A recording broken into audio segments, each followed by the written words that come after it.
আচ্ছা। জি, আমরা আসলে প্ল্যান অনুযায়ী আগাচ্ছিলাম। আমার মনে হচ্ছিল সবচেয়ে বিগ লস ছিল আমরা সাইফ ভাইয়ের উইকেটটা ব্যাক টু ব্যাক পড়াতে। ওইখানে একটু পিছায় গেছি মনে হলো। নাহলে খুব সুন্দর আগাচ্ছিল। সাইফের আউটটা নিয়ে অনেক বল চেস করতে গিয়ে আউট হয়েছে। সাইফের out, জি, মানে বাইরের একটা বল চেস করতে গিয়ে আউট হয়েছে। আচ্ছা। ওইটা নিয়ে আরেকটু লম্বা খেললে আরেকটু ইজি আ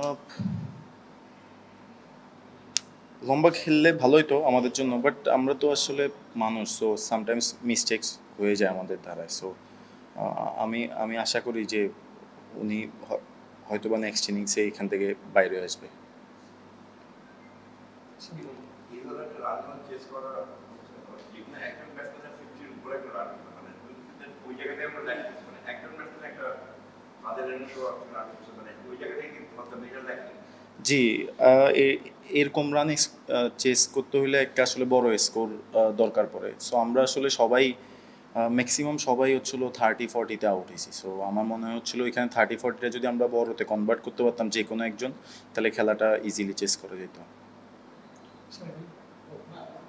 টি-20 তে আসলে আমরা যে ব্যাটিং মানে টেম্পলেটে ব্যাটিং করি আপনার কি মনে হয় যে এই টেম্পলেট নাকি কোনো একজন ব্যাটসম্যান থাকবে যিনি আর কি ধরে খেলবেন এবং অন্যরা তাকে তাকে ঘিরে অন্যরা মাথা দেবেন নাকি আপনার ওখানে দুদিক থেকে মারাটাই টেম্পলেট। একজন ধরে খেলাটা তো আসলে ভালো। সো সিচুয়েশন আসলে যেদিন যেমন ডিমান্ড করে। সো আজকে রানটাও একটু চেস্ট বড় ছিল। সো আমাদের প্ল্যানিং আমি আর সাইব ভাই যখন ব্যাটিং করতেছিলাম তখন আমাদের কথা হচ্ছিল দোনোজন ইন্টেনে থাকবো। এখন যখনই লুজ বল পাবো যেন ওইটা ইউজ করতে পারি। সো আমার মনে হয় আমাদের এরকম ধরে খেলার মতো ব্যাটসম্যান ছিল আছে। হৃদয় ভাই অলওয়েজ এই কাজটা করে। সাইব ভাইও আজকে করছিল। উনি ফার্স্টে অনেক ফ্লাইং স্টার্ট পাইছে। সো যখন উইকেট দুইটা পড়ছে উনি তখন কিন্তু ধরে খেলারই ট্রাই করছে। সো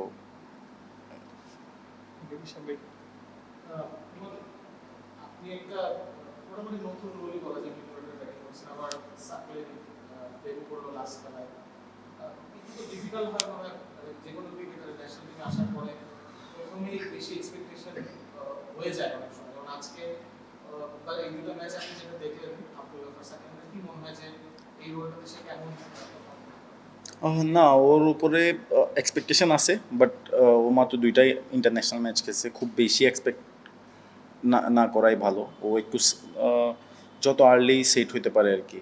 আর এমনি ঘরোয়া ক্রিকেটে তো ও খুব মাশাল্লাহ ভালো ব্যাটিং করে। সো ওইখান থেকে আসলে হয়তো বা ও এরকম এক্সপেকটেশনটা আমাদের সবার মধ্যে রাখছে যে সাকলাইন আসলেই বড় বড় ছয় মারবে। সো আশা করি ইনশাল্লাহ ও নেক্সট ম্যাচগুলোতে ইনশাল্লাহ নিজেকে ওই জায়গায় ভালোভাবে ইউটিলাইজ করবে।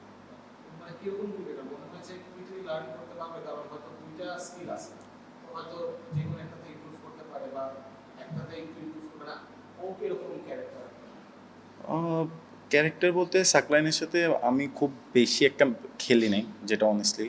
বাট ছেলে খুব ভালো। আমার মনে হয় হচ্ছিল ও কুইক লার্ন করতে পারবে। এবং শরীফুল ইসলাম শেষ ওয়ানডেতে দারুণ বোলিং করেছিলেন। ফার্স্ট টি-টোয়েন্টিতে ভালো ছিল। আজকের এই টি-টোয়েন্টি ম্যাচে আগে আসলে খুব হয়েছে। ভারতের জন্য সে এক হচ্ছে নাকি? এটা আসলে আমি জানি না। এটা ভাইয়া ক্যাপ্টেন আর কোচদের যে প্ল্যানিংটা ওইটা ওনারা জানে। একটা হচ্ছে আপনি উইকেট কিপিং করলেন আসলে কেমন ছিল এটা আপনি কিন্তু প্রিপেয়ার ছিলেন কিনা বা করে আসছেন? না, প্রিপেয়ার থাকি সবসময় উইকেট কিপিং করার জন্য। কারণ যে কোনো সময় দলের প্রয়োজন আমার এই জিনিসটা করতে হইতে পারে। সো ভালো ভালো হচ্ছে আলহামদুলিল্লাহ। ইনশাল্লাহ এটা আরও ক্যারি করবো, করার ট্রাই করবো। এবং এই যে ধরে খেলার কথা বললেন আপনি বলতে যে নিউটনের অভাবটা খুব বেশি ভাবে জি, দাদা তো একটু, হ্যাঁ, ওই রোলটা তো দাদা অনেক ভালো প্লে করে। সো একটু তো আসলে আমরা দাদাকে একটু মিসই করছি।